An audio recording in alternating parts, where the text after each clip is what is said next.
네, 정치권의 허심탄회한 속내를 들여다보는 그런 시간입니다. 각설하고 시즌2. 장해찬 재단법인 청년재단 이사장 그리고 현근택 변호사 나와 계십니다. 두 분 어서 오세요. 안녕하세요. 네, 안녕하세요. 야, 자, 민족 최대의 명절 한가위 연휴가 내일부터 시작인데 저희 제작진도 그렇고 좀 명절 분위기 안 나요. 뭐 이런 얘기들을 많이 하세요. 자, 청취자 여러분께 덕담을 좀 한 말씀씩. 장 이사장님. 네, 여러분 명절에 맛있는 거 많이 드시고 네. 저처럼 살이 두둑하게 오르는 그런 추석 되시기를 바랍니다. 네. 아, 본인을 달덩이로 만드시는 겁니다. 저는 보름달이죠. 보름달이다. 네. 자, 덕담 맞느냐? 이런 지금 청취자들의 의문이 있습니다. 살찔한 얘기냐? 저 혼자 죽을 수 없습니다. 현 변호사님은요?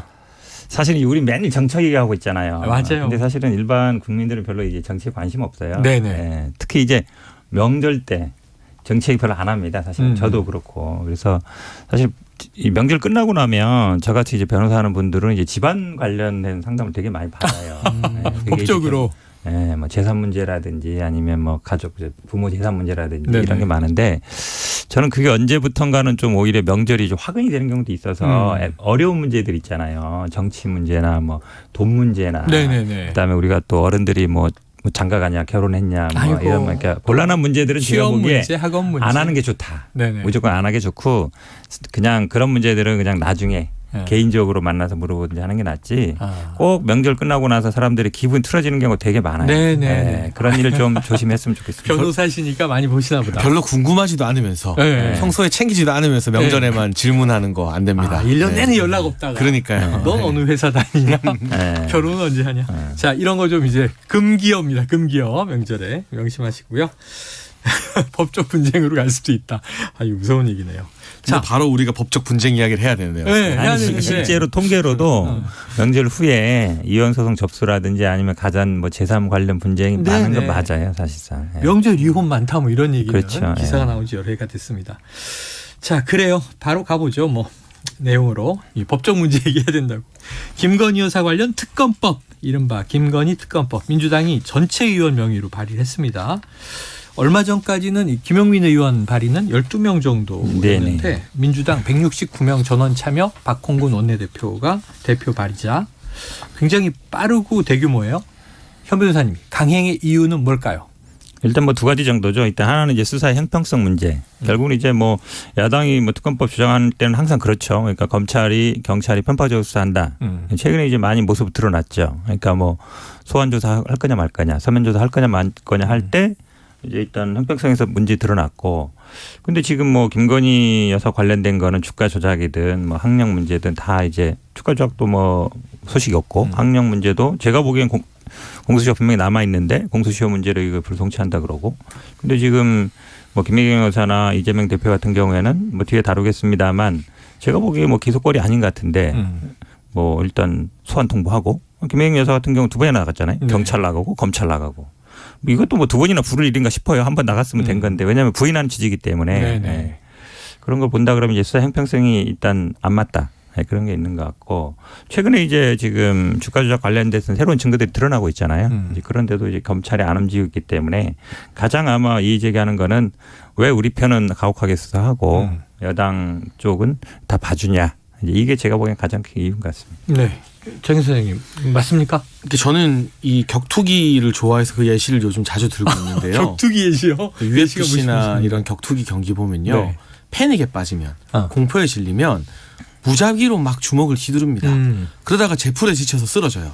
지금 민주당이 이재명 대표의 선거법 기소와 관련해서 좀 패닉에 빠져 있는 것 같다. 이게 민주당 정치인들이나 법조 전문가들이 봐도 국토부의 그냥 협박이 아니라 직무유기라는 구체적인 사항을 명시하면서 협박을 받아서 백현동 용도 부지 변경해줬다는 내용이나 또 고 김문기 전 처장 성남시장 때 몰랐다는 거 이거 단독 보도 나온 거 보니까 이재명 대표의 최측근이었던 유동규 전 이 본부장이 무슨 소리냐 김문기 전 처장이 대장동 관련 보고했다라고 진술했다고 하잖아요.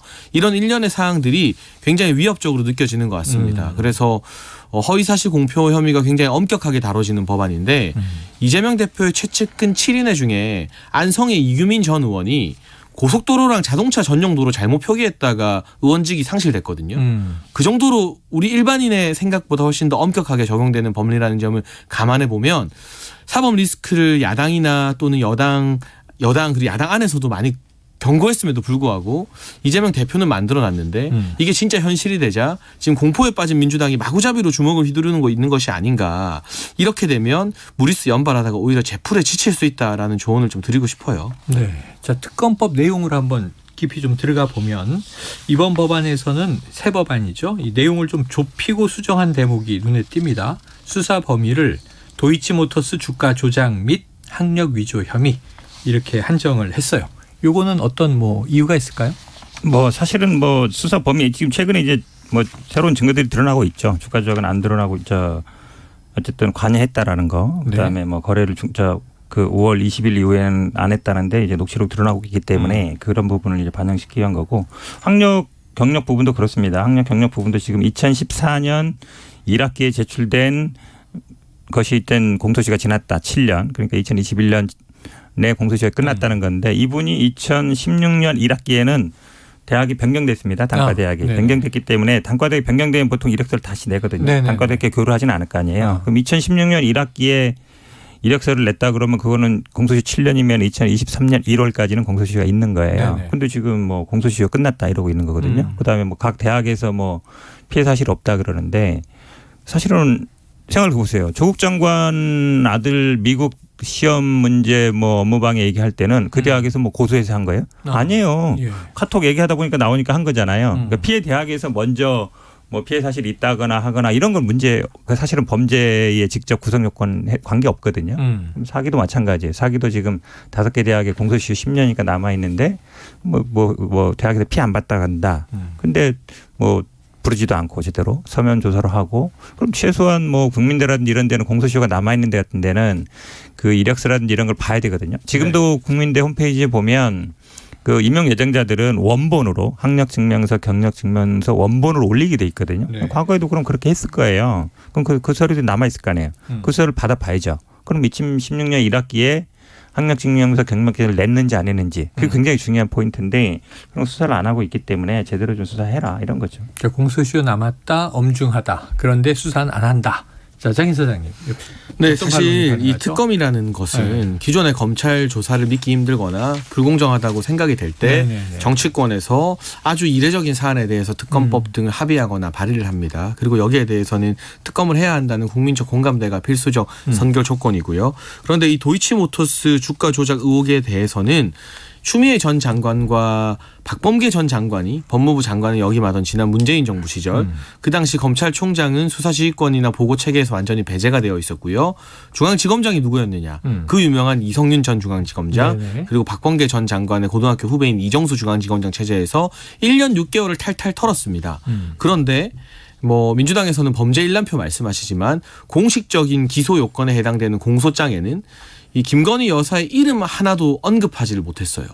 1년 6개월 동안 친문 법무부 장관과 친문 중앙지검장이 들여다보면서 다른 사람들 기소할 때 왜 뭐 참고나 관련인 정도로라도 기소장에 공소장에 김건희 여사의 실명을 적시하지 못했는가. 결국 문재인 정부에서 털만큼 털었음에도 불구하고 명확한 증거가 나오지 않았기 때문에 이걸 무혐의 종결은 못하고 그냥 대선 때 영향 안 주려고 의혹으로 남겨두려고 계속 들고만 있었던 거거든요. 그래서 만약 이 사안이 윤석열 정부에 불거져서 윤석열 정부에서 임명한 법무부 장관이나 중앙지검장이 수사하는 게 전부라면 수사 한번 다시 해보자라는 민주당의 주장에 약간이나마 귀를 기울일 여지가 있을지 모르겠습니다만 문재인 정부 검찰에서 1년 6개월을 했거든요. 그래서 이걸 추가적인 특검을 하자. 더군다나 그 특검의 내용을 보게 되면 야당이 전부 다 추천하겠다.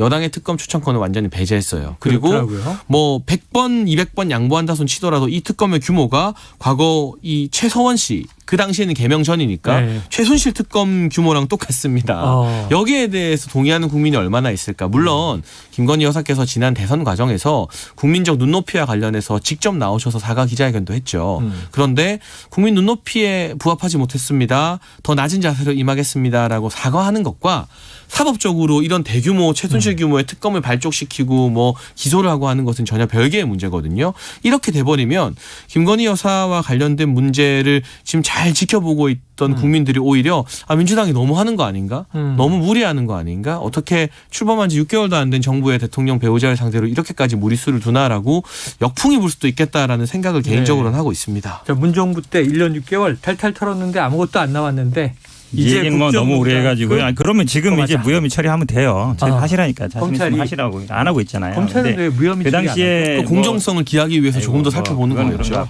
지금 왜냐하면 최근에 새로운 증거들이 드러나는 거잖아요. 네. 결국은 윤석열 대통령도 1인 매매 맡겨놓고 관여 안 했다 그랬는데 아니 전화로 살까 말까 얘기 나오잖아요. 네. 특히나 1월 12일 날 매매는 그 이모 씨가 그건 내가 안 했다라고 하는 거잖아요. 그럼 1월 12일 날은 김건희 여사가 샀겠죠. 5월 20일 이후에는 그거랑 완전 관계 끝났습니다. 그런데 녹취록이 나왔잖아요. 근데 그런 것들이 어쨌든 반영이 되는 것이 가장 중요한 게 저도 국민 여론이라고 봅니다. 네. 국민 여론들이 어떻게 보느냐. 근데 최근에 이제 저희 당 뭐 자체 조사는 100% 신뢰할 건 아닙니다만 그래도 보면 찬성 여론 60% 넘어요. 이게 아마 조만간 여론조사가 나올 겁니다.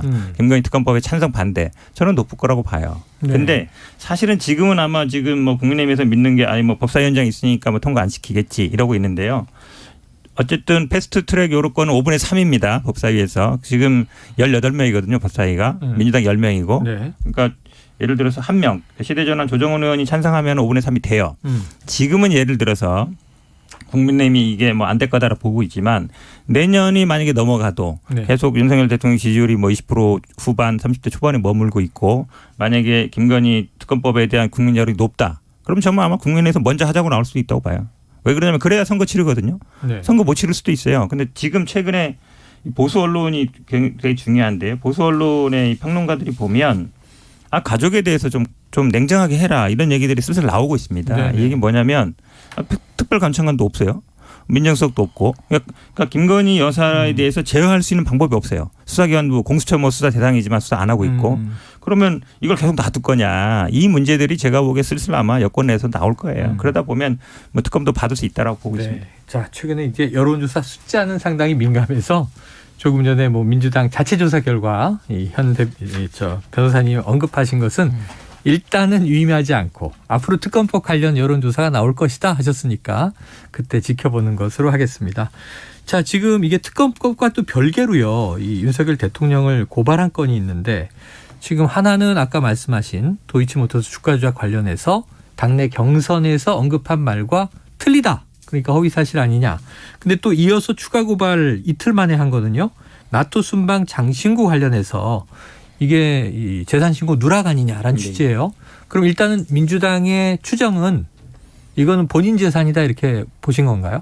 그게 아니고요. 네. 재산 신고 우리가 허위사실 유포하면 보통 학력, 경력 이것만 얘기하는데 재산도 거기에 들어갑니다. 재산도 들어간다. 그렇죠. 그러니까 김문혜 지금 수석 같은 경우에도 지난번에 경기도지사 때 재산 신고 누락해서 공시를 했더니 선관위에서 고발을 했잖아요. 네. 재산도 중요해요. 근데 이제 재산 신고할 때는 본인만 하는 게 아니고 부인도 하고 그 동거 생활을 안 하는 가족도 하게 돼 있습니다. 네네. 그러니까 결국은 이 재산 신고가 잘못됐다, 누락됐다. 네. 그거는 이제 윤석열 후보에 대한 거죠, 당연히. 후보에 예. 대한 것이고. 뭐 지금 얘기 나온 것처럼 그때 당시 뭐 가격이 막 나왔어요. 팔찌 뭐 목걸이 합치면 뭐 1억 넘는다는 얘기도 막 있었는데 결국은 500만 원 이상은 신고를 해야 되거든요. 동산이. 근데 신고 대상이 없었어요. 네. 그럼 예를 들어서 보통은 이해는 가요. 윤석열 대통령 이런 거 안 해봤잖아요.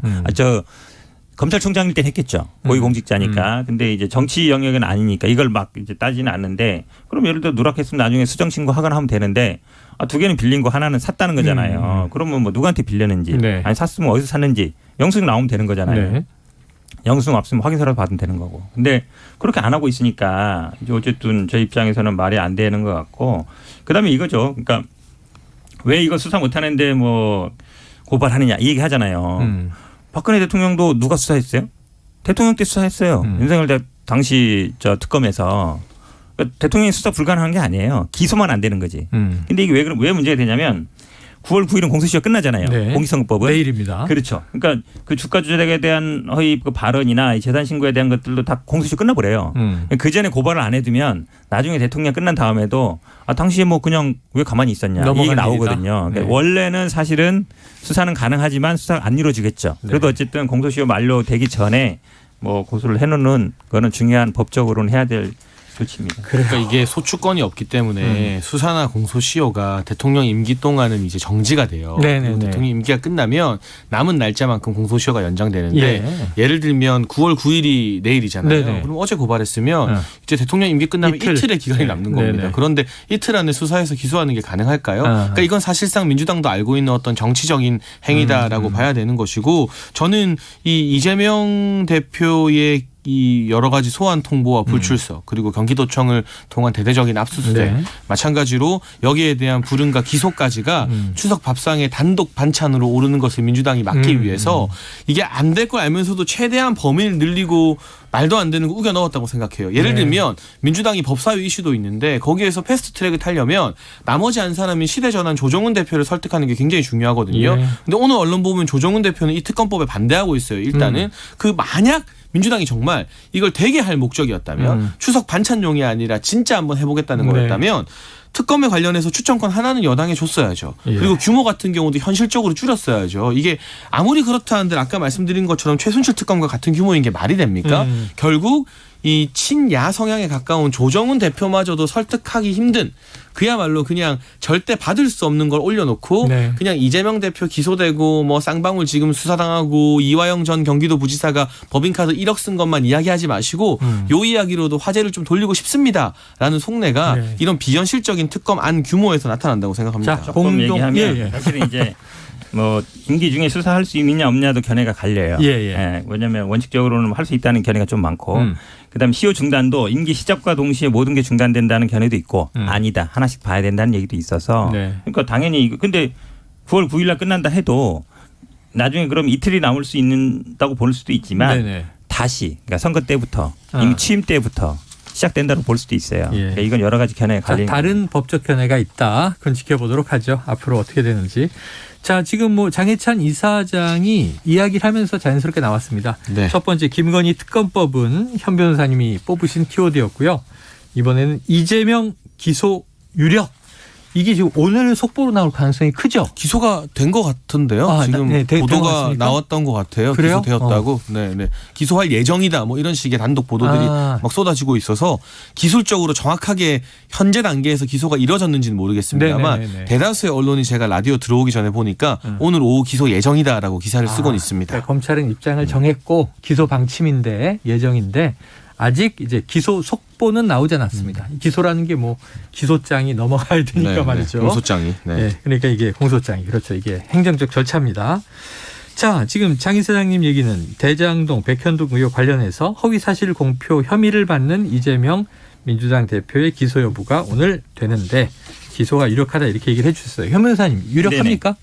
뭐 기소하겠죠. 검찰 할 걸로는 입장에서는? 봐요. 할 걸로 보는데 저는 뭐 이런 거 갖고 기소하나라는 싶은 생각이 드는 게 왜 그러냐면 제가 명예훼손이든 공직선거법상 뭐 허위사실 공표든 다 핵심은 사실적시냐 의견표명이냐예요. 네네네. 사실적시냐 의견표명의 판단 기준은 증거로 입증 가능하냐. 그 증거에 대해서 보는 사람에 따라 달라지느냐 안 달라지느냐 네네. 그거예요. 근데 둘이 애매할 때는 의견표명으로 봐요. 예. 왜 그러냐면 무죄 추정 원칙 때문에 기본적으로 애매할 때는 피고인에게 유리하게 해석하거든요. 그럼 예를 들어서 이런 거예요. 학력 문제나 경력 문제나 재산 문제나 뭐 전과 문제 이런 것들은 대표적이거든요. 네. 그거는 서류를 딱 보면 누구든지 판단이 가능해요. 네네네. 이 사람이 어느 대학 나왔는지 재산이 얼마인지 그건 보는 사람 따라 달라질 수가 없잖아요. 네네. 근데 예를 들어서 이거는 좋은 거야. 나쁜 거야. 이 사람 일을 잘해. 잘 못해. 잘생겼어. 아니야. 이런 거는 누가 봐도 사람 보는 사람에 따라 평가가 달라지잖아요. 네네. 그러면 지금 문제 삼는 게 결국은 직무유기가 된다고 협박했다. 우리가요. 직무유기 직권남용은 정치권에서 정말 많이 쓰는 용어입니다.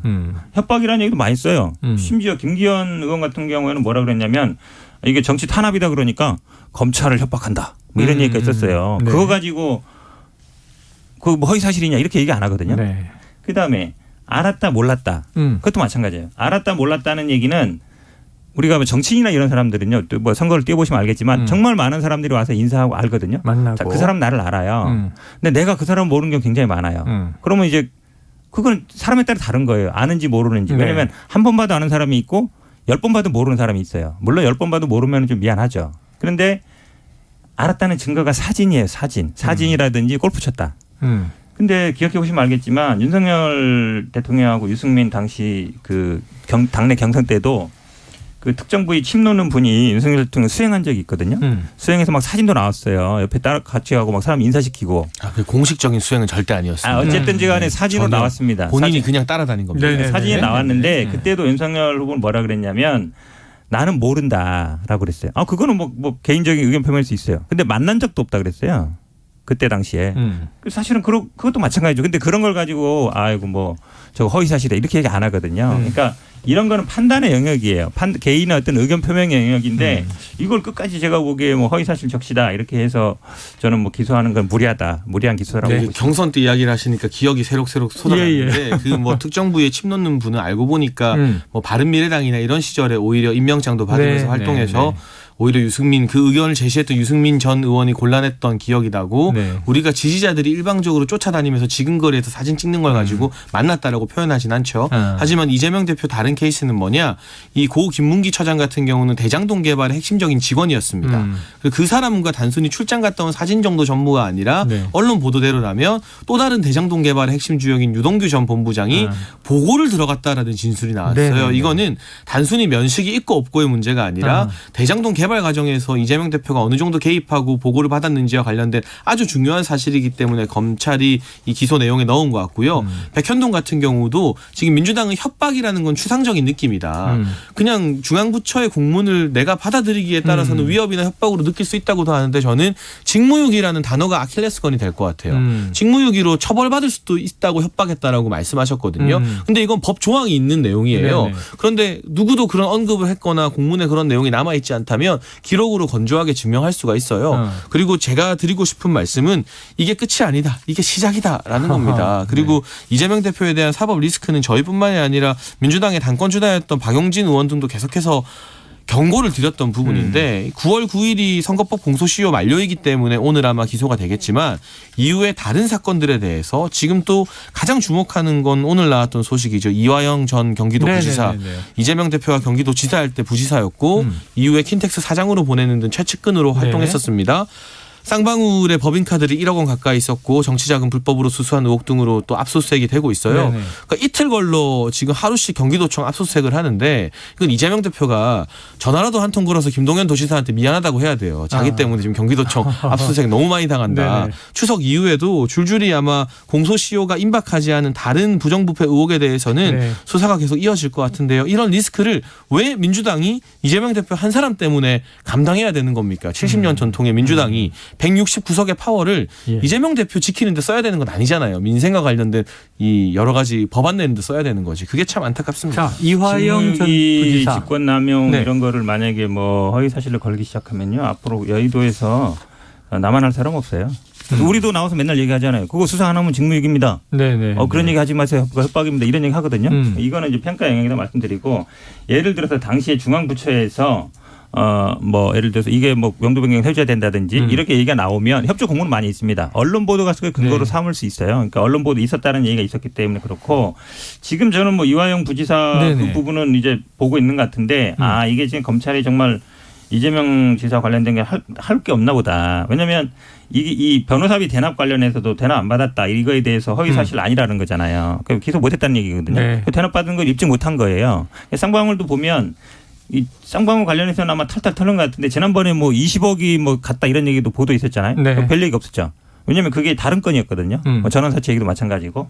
그러니까 지금 나오는 거는 이제 쌍방울에서 이화영 전 부지사가 뭐 법인카드를 받았었다는 건데 만약에 받았었으면 그걸대로 처벌받으면 돼요. 근데 그게 변호사비 대납과는 관련 없는 거란 말이죠. 그러니까 제가 보기에는 아마 변호사 대납 관련 건 별 못 찾은 게 아닌가 이렇게 보이고 지금 김혜경 여사도 마찬가지예요. 지금 선거법으로 건다는 게 뭐냐면 7만 8천 원 밥 사줬다는 얘기잖아요. 생각을 해보세요. 4명이 가서 밥 먹었어요. 근데 나는 혼자 나오면서 내 밥값은 계산했어요. 그 말은 뭐예요? 3명 밥 사준다는 얘기예요? 안 사준다는 얘기예요? 3명 각자 알아서 하는 얘기잖아요. 물론 3명이 기분 나쁠 수 있죠. 하지만 4명이 이렇게 갔는데 내 밥값만 계산하고 왔는데 3명은 내가 사준 거다.